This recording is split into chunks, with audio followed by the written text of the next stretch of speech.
Dear student, आज के इस वीडियो लेक्चर में मैं सेकेंड सेम सिविल एवं मैकेनिकल इंजीनियरिंग के छात्रों के लिए अप्लाइड मैकेनिक्स के थर्ड चैप्टर मोमेंट में न्यूमेरिकल प्रॉब्लम डिस्कशन करूंगा। इससे पहले वीडियो लेक्चर में मैंने प्रॉब्लम डिस्कस की थी। तो सबसे पहले टाइप की प्रॉब्लम थी to find the reaction at support of the beam, जिसमें मैंने सिंपली सपोर्टेड बीम पर पॉइंट लोड के कारण और यूडीएल के कारण दो प्रॉब्लम तीन डिस्कस की थी, जबकि सपोर्ट उसमें रोलर सपोर्ट था और सिंपली सपोर्टेड यानी नाइफ सपोर्ट था।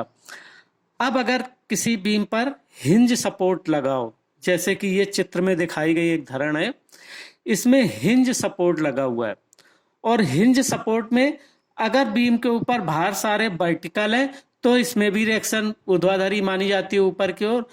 और अगर एंगल में है तो देखो, किसी भी सिस्टम में अगर फोर्स एंगल में है तो हम एंगल में नहीं रखते, क्या करते हैं कि सारे फोर्सेस को आपस में हम पैरेलल बनाते हैं, क्योंकि संतुलन का ये पहला नियम है कि या तो फोर्स कॉन्करेंट हो या पैरेलल हो पूरे सिस्टम में, तभी हम संतुलन बना सकते हैं। तो देखो, हमें संतुलन बनाना है तो क्या करेंगे, ये जो दिया हुआ फोर्स है इसको हम इसके दो कंपोनेंट ज्ञात करेंगे। अब ये कंपोनेंट हॉरिजॉन्टल हो गया और ये वर्टिकल हो गया, तो ऊर्ध्वाधर ये जो फोर्स है इनके ये पैरेलल हो गया। और हॉरिजॉन्टल के केस में क्या करेंगे, इसी प्रकार अब हम हिंज में रिएक्शन फिक्स नहीं होती, इसमें भी किसी एंगल पे आके ये रिएक्शन काम करेगी, जबकि इक्विलिब्रियम में होगी बॉडी, यानी पूरा सिस्टम ये बीम इक्विलिब्रियम में तब होगी जबकि इस पर रिएक्शन किसी एंगल पे जाके ये बैलेंस करेगी। तो वो कितना एंगल होगा और कितनी रिएक्शन होगा, ये हमें ऐसे फाउंड करना होगा कि अब हम इसमें जो रिएक्शन है, मान लो हमने 36 से थीटा डिग्री पर एक्ट कर रही है, तो ये बल क्या हुआ, ये अब इसके दो घटक लिए, एक हॉरिजॉन्टल और एक वर्टिकल, तो इन दोनों घटकों का ये आरे जो है ये परिणामी है। तो हमें भी इसका लिए आरे निकालना है और इसका 36 से कोण निकालना है कि कितने कोण पे ये सेट होगी। ये तब करते हैं जबकि बीम के ऊपर भार भी किसी एंगल पे हो। अगर बीम पे सारे भार ऊर्ध्वाधर है तो हिंज सपोर्ट की रिएक्शन भी ऊर्ध्वाधरी मानी जाती है, जैसा कि हम पिछले न्यूमेरिकल प्रॉब्लम में सॉल्व कर रहे थे। सारे सभी में जो सपोर्ट पर रिएक्शन थी वो हमने ऊर्ध्वाधर मानी थी, ठीक है। तो हम सिग्मा वाई, अब इस केस में इस पूरे सिस्टम में हॉरिजॉन्टल फोर्स भी है। देखो, इस 20 किलो न्यूटन का जो 30 डिग्री पे काम कर रहा है, यहाँ पर एक कंपोनेंट है इसका 20 cos 30 और ये हो गया 20 sin 30, ठीक है। तो अब इस पूरे सिस्टम में दो हॉरिजॉन्टल फोर्स है, एक आर का एक हॉरिजॉन्टल कंपोनेंट आर एक्स और एक ये कंपोनेंट, ठीक है। तो अब इसमें हमें इक्विलिब्रियम के लिए हमें यह भी लिखना पड़ेगा कि 36 घटकों का बीजगणितीय योग भी शून्य हो, तो यानी सिग्मा एक्स बराबर 0। तो पूरे सिस्टम में 36 घटक कौन कौन से हैं, सिर्फ दो हैं, एक आर एक्स इस डायरेक्शन में और 20 cos 30 इस डायरेक्शन में। तो पहला समीकरण ये होगा आर एक्स बराबर 20 cos 30, क्योंकि लेफ्ट साइड वाले नेगेटिव और राइट साइड वाले पॉजिटिव लेते हैं, तो आर एक्स पॉजिटिव लिया, ये नेगेटिव, तो उस तरफ जाके 20 cos 30 हो गया। तो आर एक्स का मान निकल आया यहाँ से 10√3, एक समीकरण ये बनेगा। अब दूसरा क्या करते हैं, जैसे कि अभी पिछले प्रॉब्लम में कराई थे उनमें केवल ऊर्ध्वाधर घटक होते थे, तो अब करेंगे हम सिग्मा वाई बराबर 0। अब सिग्मा वाई बराबर 0 में ऊपर की ओर लगने वाले सारे घटक पॉजिटिव, तो देखो यहाँ ऊपर लगने वाले दो घटक हैं, एक आर ए वाई और एक है आर बी। तो R A Y plus R B equal to, अब नीचे की ओर लगने वाले ये 10 kilo newton 10 kilo newton plus ये 5 किलो न्यूटन पर मीटर का यूडीएल लगा है, तो ये यूडीएल लगा है तो कितना हो गया 6 पंचे 30, और ये कहाँ, इस 6 के आधे पे एक्ट करता हुआ माना जाएगा, क्योंकि जब हम घूम लेंगे तो यहाँ से परपेंडिकुलर डिस्टेंस ली जाएगी। तो ये हो गया 5 × 6 प्लस एक ऊर्ध्वाधर घटक ये 20 sin 30, ठीक है। तो ये तीन तो नीचे की ओर काम कर रहे हैं और ये दो ऊपर की ओर है, R A Y plus R B. तो R A Y plus R B बराबर, ये एक समीकरण ये बन गया दूसरा। अब हम क्या करेंगे, जब हिंज सपोर्ट लगा होता है तो हिंज सपोर्ट में हम हमेशा हिंज के सापेक्ष ही आघूर्ण लेते हैं। तो हिंज के सापेक्ष आघूर्ण हम जब लेंगे तो क्या होगा, देखो, इसलिए हिंज के सापेक्ष लेते हैं कि दोनों घटक जो है ये इसी हिंज से होके गुजरेंगे। ये यहाँ पर हमने समझाने के लिए लगाया है, ये बेसिकली इसी पॉइंट पे तो एक्ट कर रहे हैं। तो ये जब दोनों बल इस पॉइंट पर एक्ट करें तो इनका तो इसी पॉइंट के सापेक्ष आघूर्ण 0 होगा। तो ए के सापेक्ष आघूर्ण लेंगे हमेशा हिंज के सापेक्ष। तो अब 10 इंटू परपेंडिकुलर डिस्टेंस 5 क्लॉकवाइज होगा, 5 इंटू 6 यानी 30 न्यूटन इसके हाफ पे एक्ट करेगा। तो यहां से परपेंडिकुलर डिस्टेंस होगी 5 + 3 यानी 8। ठीक है, ये भी क्लॉकवाइज होगा। अब ये 20 sin 30 बल है और यहां से यहां तक की दूरी है 5 और 6 11, तो 11 ये भी क्लॉकवाइज होगा। अब देखो इसका जो ये घटक है 20 cos 30, इसकी लाइन ऑफ एक्शन आगे बढ़ाएंगे तो ए बिंदु से होकर गुजरेगी, तो परपेंडिकुलर डिस्टेंस होगी नहीं, तो इसका मोमेंट भी नहीं होगा, 0 होगा। अब क्या बचा, आर बी बचा। तो आर बी इंटू यहां से यहां तक की डिस्टेंस कितनी है, 16 मीटर, और ये इसको ऐसे घुमाने की कोशिश करेगा एंटी क्लॉक, तो बराबर 0। तो यहां से ये आर बी का मान निकल आया। जब ये आर बी का मान निकल आया तो इस आर बी का मान हम समीकरण 2 में रखेंगे तो आर ए वाई का मान निकल आएगा। ठीक है, इस समीकरण में रखेंगे क्योंकि R A Y plus R B बराबर दिस वन। तो आर बी का मान निकल आया तो आर बी का मान यहाँ रखेंगे तो आर ए वाई निकल आएगा। तो अब देखो ए पर तो आर बी तो रिएक्शन ऊपर की ओर ही काम करेगी, ये तो निकल आई। अब ए पे जो रिएक्शन होगी आर ए, वो किसी एंगल पे काम करेगी। अब हमारे इसके दो घटक निकल आए। पहले समीकरण से तो निकला था आर ए एक्स, ये आर ए एक्स बराबर हो गया 10√3, और जब इस समीकरण में आर बी का मान रखा तो आर ए वाई यहां से निकल आया 25। तो अब हमारे पास क्या हो गया कि आर ए वाई और आर ए एक्स निकल आएगा। तो आर ए बराबर क्या हुआ, √RAX² प्लस RAY², क्योंकि ये आपस में परपेंडिकुलर है। तो जैसा कि हमने दो बलों के संगामी बलों का बताया था, आपस में परपेंडिकुलर, तो उनका क्या होता है, R बराबर √P² प्लस Q²।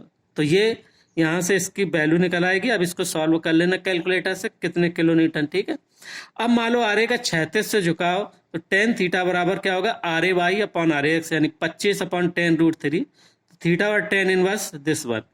अब ये आप कैलकुलेटर से कैलकुलेट कर लेंगे।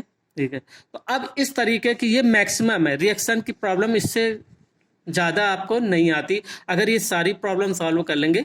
मैंने पिछले वीडियो लेक्चर में 3 कराई थी और ये चौथी प्रॉब्लम ये सॉल्व कर लेंगे तो आपकी रिएक्शन से रिलेटेड सारी प्रॉब्लम सॉल्व हो जाएंगी।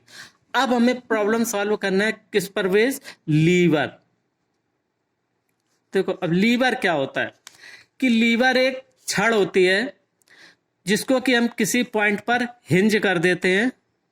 ये मान लो हिंज कर दिया और इसके एक बिंदु पर उठाया जाने वाला भार और एक बिंदु पर प्रयास लगाते हैं, प्रयास मतलब, और ये होता है फलक्रम यानी हिंज। और ये यहाँ पर हमने प्रयास लगाया और यहाँ पर हमने भार लगाया। तो यानी ये लीवर बेसिकली होती क्या है, एक भार वेट लिफ्टिंग मशीन है जिसमें हम कम प्रयास लगा के यानी कम बल लगा के अधिक भार उठा सकते हैं इस हिंज की सहायता से। तो ये लीवर कहलाता है। तो लीवर पे बेसिकली 3 पार्ट होते हैं, एक होता है फलक्रम जिसको हिंज करते हैं, और एक होती है भार, और एक होता है प्रयास। तो भार जिस भुजा पे लगता है तो फलक्रम से भार तक की दूरी होती है भार भुजा, और फलक्रम से प्रयास तक जिस बिंदु पर लगता है वहां तक की दूरी कहलाती है प्रयास भुजा। तो ये प्रिंसिपल ऑफ मोमेंट पे काम करता है। ठीक है, अब ये लीवर जो होते हैं वो एक तो होता है सिंपल लीवर और दूसरे होते हैं compound lever. Simple lever and compound lever. तो सिंपल लीवर में क्या होता है, एक भार भुजा होती है और एक प्रयास भुजा होती है, तो हम प्रयास लगा के भार उठा सकते हैं। अब अगर हमें और कम प्रयास लगाना हो, अधिक भार उठाना हो, तो हम एक से अधिक लीवरों को कंपाउंड कर देते हैं, यानी उसकी कंपाउंडिंग कर देते हैं। ठीक है, तो अब हमें निकालना है लीवर का लीवरेज कैसे निकालते हैं, यानी लीवरेज मीन्स मैकेनिकल एडवांटेज। तो हम क्या करेंगे कि एफ के सापेक्ष आघूर्ण लें, एफ के सापेक्ष आघूर्ण लेने पर, अब ये इनको एप्लीकेशन करेंगे इसलिए हम इसके बारे में थोड़ा बता रहे हैं कैसे करते हैं। तो देखो आघूर्ण लेंगे तो क्या होगा कि W इंटू BF डायरेक्शन होगा ऐसे, और सिग्मा M बराबर 0 यानी प्रिंसिपल ऑफ मूवमेंट। इसको जब ये बैलेंस होगा तो क्या होगा, प्लस P इंटू AF, ये डायरेक्शन होगा बराबर 0। तो हम क्या कह सकते हैं कि W इंटू BF बराबर P अपॉन P इंटू, अगर क्लॉकवाइज को हम नेगेटिव लेंगे, P इंटू ए एफ, तो ये नेगेटिव है तो उस तरफ चला जाएगा। तो क्या हो जाएगा, W over P equal to A F upon B F, A F upon B. तो इस W अपॉन P को हम कहते हैं कि leverage of lever, leverage of lever, Hindi में भी कहते हैं लीवरेज ऑफ लीवर, और इसी को कहते हैं मैकेनिकल एडवांटेज। अभी जब मशीन चैप्टर पढ़ाएंगे तो वहां पर एक डिफरेंट लिफ्टिंग मशीन में ये निकाला जाएगा, मैकेनिकल एडवांटेज इसको भी कहते हैं, यानी कैपिटल एम ए से represent, mechanical advantage this is called. और ये बराबर होता है W upon P, mechanical advantage बराबर W अपॉन P, और ये बराबर होता है, देखो ए एफ क्या है, ये जहां से फलक्रम से और प्रयास के जब जिस पॉइंट पर काम करता है उस दूरी को कहते हैं प्रयास भुजा, यानी एफोर्ट आर्म, प्रयास भुजा बटे लोड आर्म, है ना, यानी हिंदी में कहते हैं इसको प्रयास भुजा बटे भार भुजा। अब देखो ये तो सिंपल लीवर का लीवरेज हो गया, ठीक है भाई। तो सिंपल लीवर का लीवरेज, यानी लीवरेज मतलब मैकेनिकल एडवांटेज और W अपॉन बी, यानी उठाए गए भार और लगाए गए प्रयास के अनुपात को लीवर का लीवरेज कहते हैं, और ये बराबर किसके होता है, प्रयास भुजा बटे भार भुजा। तो हमें ये आपको याद रखना है। अब देखो कंपाउंड लीवर, जब हम कंपाउंडिंग करेंगे तो क्या करेंगे, अब हम करेंगे कंपाउंड लीवर। कंपाउंड लीवर में क्या करते हैं कि मान लो हमने एक ये फलक्रम लिया यानी F1, और इस पर हमने लगाया प्रयास P, तो यहां से क्या होगा, इसको बाहर उठा सकते हैं। अब बाहर उठाने के बाद हम क्या करें, इसको दूसरे ये हो जाएगी इसकी भार भुजा इस लीवर के लिए, F1 के लिए, यानी लीवर एक है। अब इससे हमने दूसरा लीवर अटैच कर दिया कि मान लो हमने यहां पर एक फिर फलक्रम लगा दिया और यहां पर हमने लगा दिया उठाया जाने वाला भार। तो अब देखो कंपाउंड लीवर में क्या होता है कि जो एक पहली लीवर की जो भार भुजा होती है वो दूसरे लीवर के लिए प्रयास भुजा हो जाएगी, और जो ठीक है, और ये इससे उठाया गया भार है, ये लगाया गया प्रयास है। तो ये हमने मान लो पॉइंट ले लिया, ये ए है, ये बी है, ये सी और ये डी। तो कंपाउंड लीवर का leverage, leverage of compound lever का हम कैसे निकालते हैं, कंपाउंड लीवर का लीवरेज जो है वो याद रखना आपको। लीवरेज तो वही होता है W अपॉन P, जो बाहर उठाया जाए और लगाया गया प्रेस के रेशियो के, लेकिन ये होगा क्या कि दोनों लीवर के लीवरेज के योग के बराबर होगा, जितने लीवर जोड़ते जाएंगे उतने गुना होता जाएगा, यानी leverage of lever number 1 into leverage of lever number 2 into so आंसो, ठीक है। लेकिन भार तो एक ही उठाया जाएगा और एक ही बार प्रयास लगाया जाएगा, लेकिन ये इतने गुना बढ़ जाएगा। तो देखो तो फायदा क्या होगा, तो अब देखो पहले लीवर का लीवरेज क्या होगा, इसके लिए प्रयास भुजा ये उठती है और भार भुजा ये होगी, तो क्या होगा कि F1 A upon F1 B into, अब दूसरे लीवर के लिए, दूसरे लीवर के प्रयास भुजा ये होगी और भार भुजा ये होगी, तो क्या हो जाएगा F2C अपॉन F2D, है ना, यानी भाई पहले लीवर के।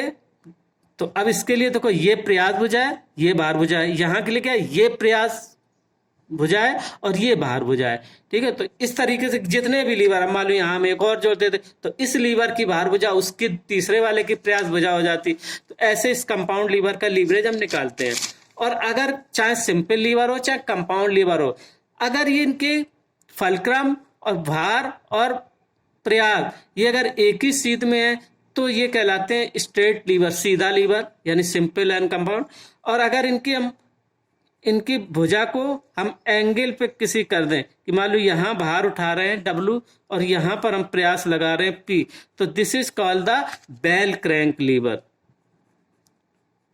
ऐसे भी लीवर होते हैं, यानी बेल क्रैंक लीवर। तो बेल क्रैंक लीवर क्या होते हैं कि जब हम प्रयास भुजा और भार भुजा सीधी ना होके किसी एंगल पे होती है। ठीक है, अब ये सारे जो लीवर, देखो लीवर में तीन चीजें होती हैं, एक तो होता है प्रयास, एक होता है भार और एक होता है हिंज। ठीक है भाई, तो हम इन तीनों को हम अलग अलग शिफ्ट भी कर सकते हैं। देखो एक प्रथम वर्ग के लीवर, फर्स्ट वर्ग के लीवर में क्या होता है, ये सारे लीवर तीन श्रेणियों में होते हैं, चाहे वो सिंपल हो चाहे कंपाउंड, चाहे जो भी हो, चाहे बेल क्रैंक हो, सारे लीवर तीन श्रेणियों में होते हैं। कैसे? फर्स्ट वर्ग के लीवर में क्या होता है कि फलक्रम बीच में और भार एक तरफ W और प्रयास एक तरफ P। ठीक है, इस प्रकार के लीवर में कौन कौन से लीवर आते हैं? प्रयास एक तरफ लगाते हैं, बीच में हिंज होता है और एक तरफ भार लगाते हैं। तो इस केस में तो जितने भी लीवर हैं, चाहे उस उत्तोलक हो, सीसा हो, तराजू हो, ये सारे लीवर जो होते हैं वो इसी श्रेणी में होते हैं, बीच में प्रयास होता है। और सेकेंड वर्ग में क्या होता है? सेकेंड वर्ग के लीवर में क्या होता है कि भार बीच में होता है, यानी यहां भार बीच में होगा और ये हिंज एक तरफ होगा और प्रयास एक तरफ लगाएंगे। ठीक है, तो इस तरीके की श्रेणी में कौन से आते हैं? जैसे कि आपके सरौता है, बीच में सुपारी रखते हैं जिसमें कि लोड देना, एक तरफ से हम उसमें प्रयास लगाते हैं और यहाँ हिंज होता है। ठीक है, या आम काटने वाली मशीन है या नींबू का जूस निकालने वाला जो भी है, ये तरीके के लीवर जो होते हैं वो सेकेंड वर्ग में आते हैं। और एक थर्ड वर्ग के लीवर, थर्ड वर्ग के लीवर क्या होते हैं? जिसमें कि हिंज किनारे होता है, प्रयास बीच में होता है और भार एक तरफ होता है। तो इस तरीके के लीवर, जैसे चिमटे को हम बीच में पकड़ते हैं, प्रयास देते हैं, आगे से उठाते हैं और पीछे हिंज रहता है, रिवेट रहता है। ठीक है, चिमटा, चिमटी, ये सब इस वर्ग के लीवर में आते हैं। तो इस तरीके से इन तीन वर्ग के लीवर है। और लीवर का लीवरेज क्या होता है कि उठाया गया भार बटे लगाया गया प्रयास बराबर प्रयास भुजा बटे भार भुजा। प्रयास भुजा क्या होती है? जो कि हिंज से प्रयास तक की दूरी को प्रयास भुजा और हिंज से भार तक की दूरी को भार भुजा कहते हैं। ठीक है, तो इस तरीके से अब हमें लीवर की प्रॉब्लम सॉल्व करना है। लीवर हो गए, उसमें उसी से लीवर और हम समांतर वाले इनको आपस में मैच कर सकते हैं। अब लीवर के आधार पर उसको और वेरीफाई करेंगे, तो जैसे कि लीवर सेफ्टी वाल्व है ना, और स्टील यार्ड, ये सारे लीवर की श्रेणी में आते हैं। तो देखो, अब जैसे पहली प्रॉब्लम है लीवर की, देखो एक इस प्रॉब्लम को आप देखेंगे। एक मनुष्य अपने कंधे पर रखी हुई एक छड़ के एक सिरे पर 500 न्यूटन का भार उठाए हुए है तथा दूसरा सिरा हाथ में पकड़े हुए है, यानी अपने कंधे पे ऐसे भार उठाया होगा, एक तरफ पकड़े हुए होगा और एक तरफ भार। यदि छड़ 1 मीटर लंबी है और भार तथा कंधे के बीच की दूरी 40 सेंटीमीटर है, तो हाथ द्वारा कितना बल लगाया जा रहा है तथा कंधे पर कितना बल है? देखो, हाथ द्वारा जो लगाया जाएगा बल वो प्रयास होगा। तो देखो, ये होगा इस पोजीशन में, ये कंधा होगा, यहां पे भार लटका हुआ और यहाँ पे हाथ है जिससे कि वो प्रयास लगा रहा है। तो देखो, प्रयास भुजा दिया हुआ है कितनी? 1 मीटर लंबी। तो अब देखो, सबको एक ही उसमें ले आएंगे, तो ये 100 सेंटीमीटर होगी, 1 मीटर बराबर। और यहाँ से जो भार लटका हुआ वो 40 सेंटीमीटर है। ठीक है, तो अब इसके सापेक्ष आघूर्ण लेंगे। तो देखो क्या हुआ है, देखो चित्र आपने देखा कि ये कंधा है, यहाँ पर भार लटका हुआ है जिसकी दूरी है 40 सेंटीमीटर और 1 मीटर दूर पर हाथ लगा रखे जिससे प्रयास लगा रहे हैं। ठीक है, तो यहाँ प्रयास लगा, ये भार है और ये कंधा है। तो प्रयास पूछ रहा है कितना होगा, तो क्या होगा प्रयास? सिग्मा एम बराबर 0 जब करेंगे तो ये प्रयास P इंटू AC डायरेक्शन होगा ऐसे एंटी क्लॉकवाइज इसके सापेक्ष, प्लस 500 इंटू BC क्लॉकवाइज, तो ये माइनस हो जाएगा, तो हो जाएगा P इंटू 6, P इंटू